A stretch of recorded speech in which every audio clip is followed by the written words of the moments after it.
guys.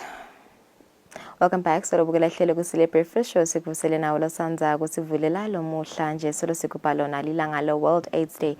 Sina Dr. Kudzai suka the clinic group sikhuluma kabanti njengesifo se high blood pressure lesathiwa ukuthi hypertension. Hypertension ke ingoti kakhulu ngokuthi bese seyikhoza tifo letiningi lefaya khathi sona stroke. Sakhumsana naye Dr. Kudzai kuvuka ukuthi ibangwa in high blood pressure ngabe vele mhlambe yini lesingayenda kuzama ukuyivikela. Good morning and welcome, Dr. Kudzai. Thank you so much for joining us today. So let's talk about high blood pressure.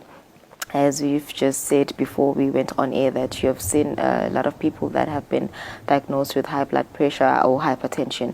What exactly causes it and what symptoms can we look out for?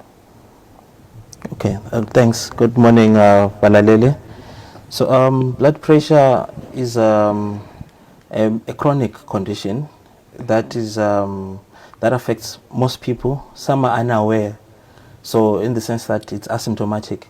So people could be moving around, living their daily lives with actually high BP readings. So which is why most of the times when it's diagnosed, it's actually an incidental finding, where you're saying that you go to the hospital for maybe petom kutlane or whatever you go there for, then they measure it using a machine, which is a sort of a standardized tool. So then they find that it's high, but you're not there really because you've got BP, you're there for another reason, or you're pregnant, you're there to test for HIV, then they decide to measure it, then they find that it's high. So the way we measure BP is, I'm sure most people have seen that it's a fraction. So the top number is what we call the systolic blood pressure, and then the bottom number is the diastolic blood pressure. So the systolic blood pressure, I'll just explain briefly what it is. This is a measure of the contractility. Remember, the heart has to pump out blood, and then once the blood goes out, it relaxes to allow blood to come in again in preparation for the next cycle where it comes out. So when it pumps out blood, that's what you feel as a pulse, right? And then it relaxes to allow the blood to come in. So that measure of contractility, of how much the heart is pumping out blood, that's your systolic blood pressure, the number that you find on top. So whenever it's above 140, then we regard it as hypertension. And then the number below, that's the diastolic one, where the heart is relaxing. So normally if it's around above 90, then it's elevated. Okay. So as to the causes of hypertension, so most of the causes actually are unknown. 95% of the cases we call it primary hypertension, so which is linked to the family history of hypertension. Let's say your parents are hypertensive, or any other first degree relative has hypertension, so you're more likely to also have hypertension. And also environmental factors contribute towards hypertension. And then the other set, the 5% of causes, is we call it secondary causes, because it's due to something else. Let's say if you've got conditions of the kidney, for instance, where your kidney is not working properly, so it sends signals to the brain, and there's a release of hormones that actually cause the BP to be high. Or endocrine disorders. Endocrine, we mean like hormonal disorders, where you're talking about things like diabetes, thyroid disease. So those also contribute to that. Yeah. All right. So, Doctor, if I may ask, who is affected by high blood pressure? I've seen it mostly on adults, but is it possible that children can get hypertension as well?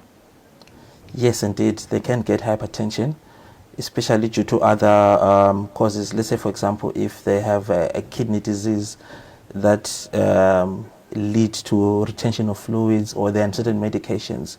It's just that people always think that hypertension is something that affects the elderly, and yet it can affect people of any age range. Yes. Okay. So what is a normal blood pressure, and how do I know if I have one? How often should I go and check, for my blood pressure? Okay, so a normal blood pressure, in most cases, this is a BP that is around about 120, the systolic top number and below, or 80 and below. But we normally then have interest when it's above 140 or 90, where you're saying it's elevated. But something in between, we sort of grade it by stages. So 140 or 90 and above, it's sort of stage 2 hypertension. You do have stage 1, that is 130 to 139. Where you actually you're not going to treat it, but you advise people to change their lifestyle, which I'll talk about later on. Oh, yeah, speaking of the lifestyle, what is that lifestyle that we should live under, just to avoid, getting hypertension? Is it the food we eat? Should we exercise more often, drink more water? Yeah, what is expected of us? Okay, so in terms of lifestyle, it's a number of factors. So what we look at is largely, you mentioned food, the food that we eat. So food is an important, an integral part of management of not only hypertension, of even other disorders like diabetes, even obesity, for instance, as a condition. So the idea is you need to eat like what we call a Mediterranean style of diet, where you eat less sodium, which is the salt, right? You reduce the sodium by at least maximum of 2.6 grams per day, and then increase potassium, your magnesium, so that at least it leads to a lower blood pressure. Increase fruit intake, your vegetables, eat fish and chicken, and try and cut down on meat that has what we call saturated fat. Okay, because saturated fat has a high cholesterol, which then also contributes towards the hardening of blood vessels, which then gives you a high blood pressure reading. And it doesn't stop there. It will also then predispose you to things like a heart attack, or narrow down the blood vessels in the kidneys, which then causes kidney disease as well.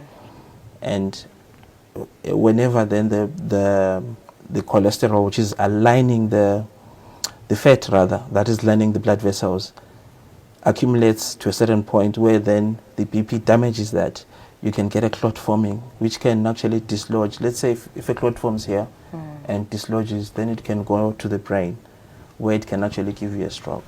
Yeah. All right. So I want to ask, doctor, I'm taking medication for high blood pressure. Yeah. Everything is normal, but then I just want to find out what situations or instances that can trigger my levels to shoot up. That anger, too much excitement, what are some of those triggers that can lead me to have a high level of blood pressure? Okay. So you mentioned two things there. You mentioned that someone is on treatment. What can trigger a high blood pressure? At times, the goal of therapy is to manage it within a certain range, right? So what then happens is, if the medication is not enough, the dose is not good, if you're not taking the medication according to schedule, or you take it as and when you feel like it, which most of our patients do, whenever you feel a headache, you take the medication, and yet you're supposed to take it consistently to avoid the effects of hypertension. All right, so that's the first part. Then the second part, we all have situations that raise our blood pressure. Let's say when you are scared or when you're excited, your blood pressure will go up because your body produces what we call adrenaline, right? That adrenaline rush. So your BP will go up, but it's not sustained forever. It then comes down. Okay. So those are momentary sort of type of situations where BP goes up. Let's say if you're exercising, to try and carry you forward, then your BP goes up. And then once you rest, then it comes down. And then there's things like coffee, for instance. If you take coffee, your BP will go up, which is why then we don't want to measure BP soon after you take coffee. You want to wait for a certain period so that your BP is low. And then let's say you're walking in now and you ask me to measure the blood pressure.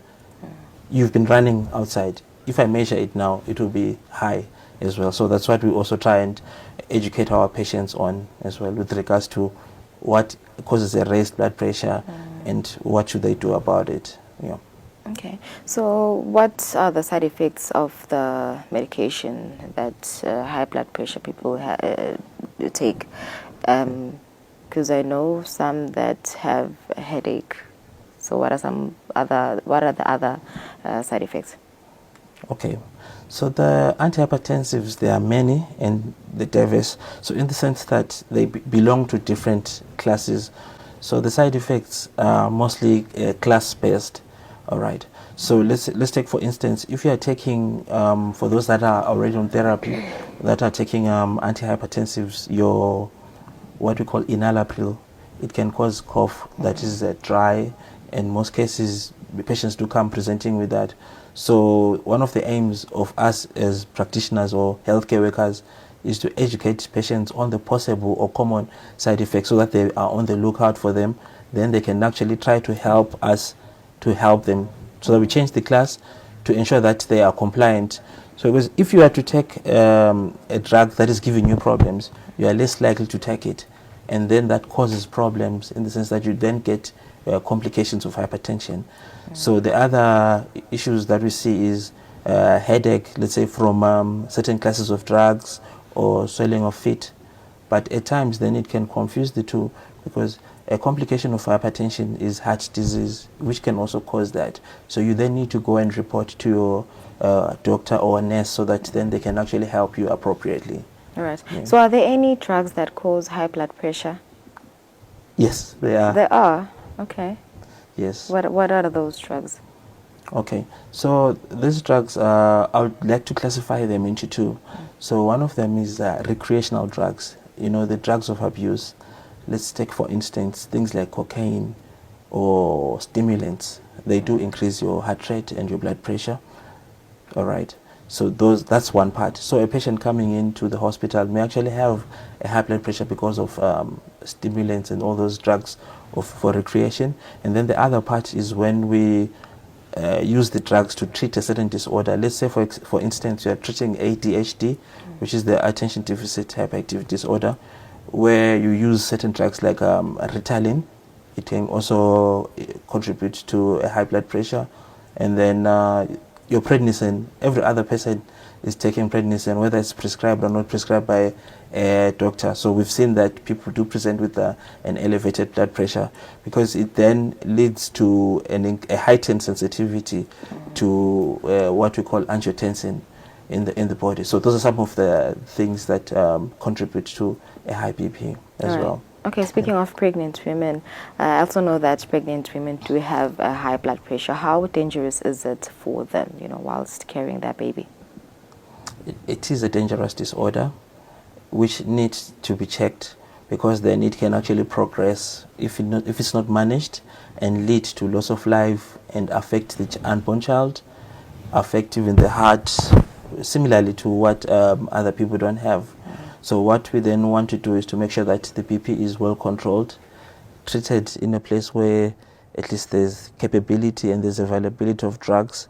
And then once you do that, then you prevent the complications of BP in pregnancy, because then we tend to see that they get a condition called preeclampsia and eclampsia, where then they can actually progress to a stage of fitting with effects on the liver and all that, with the loss of life in some instances for the mother and both the child. Okay, so lastly, doctor, how often should one go for a checkup, just to check their levels of high blood pressure? And are there home self-testing kits that I can use just to check my blood levels every day, daily? Thanks for that. That's an important question, more on the, let's say, for those that are already hypertensive, right? So if your BP and your doctor or nurse is happy with the level at which has been attained, then you can be given longer scripts so that you can actually monitor at home. All right, you will monitor less frequently. But if we're not happy and your BPs are still quite high, so there's a danger there. You could actually have what we call end organ damage. So then the idea is to try and make sure that you come as frequent as possible so that we actually bring it down. All right. So for those that let's say that you're not hypertensive, you probably going to be checking whenever you go to the hospital. And I would like to encourage people to out there to actually go at least once a year to get checked for any other disorder. It could be your eyes or your heart and everything. And the other thing that we encourage those who are already hypertensive or diabetics to actually see their doctors at least 3-4 times a year and get referred. We encourage referrals to specialists like your cardiologist. Remember, the hypertension and diabetes will affect the heart, right? So then the idea is to actually get your heart checked and assessed, so that if you are already suffering from the effects of hypertension, we can try and stop the progression. Because if you leave it unattended, then you can get a heart attack, which is detrimental not only to yourself, but your family and your relatives and dependents. Yeah. All right. Thank you so much, Doctor, for joining us today. We'll be Dr. Kudzai from the clinic group sokumlangabantu njengesifo se-hypertension. Lavita ukuthi kubalekile ukuthi sihle sotihlola sitihlola ama-levels high blood pressure ukuthi eme kanjani ngalokuthi siyingoti kakhulu lesifo ngokuthi singabanga naletinye tifo letifaka ikhathi stroke. Asiselekhe futhi sicabeke nehlelo.